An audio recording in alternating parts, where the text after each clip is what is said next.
আবু লাহাবের একজন কন্যা ইসলাম গ্রহণ করে মদিনা মুনাওয়ারায় হিজরত করার পর সাহাবী দাহিয়াতুল কারবি রাদিয়াল্লাহু তাআলা আনহুর সাথে বিবাহ বন্ধনে আবদ্ধ হন। তার নাম কি? A Durrah, B Khansa, C Asma, D Hind.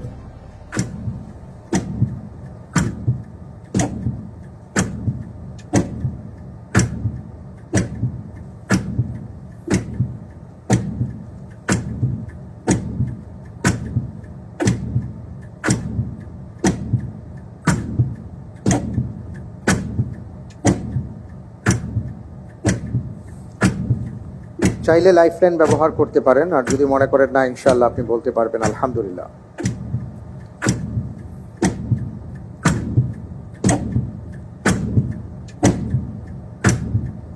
আমরা দুইটা নামের মধ্যে একটু কনফিউজ আছে, দুররা আর খানসা। খুব দ্রুত বলতে হবে, সময় ফুরিয়ে যাচ্ছে। আমি আল্লাহর উপর ভরসা করে নিতে চাই বি খানসা। লক করে দেওয়া হোক বি খানসা।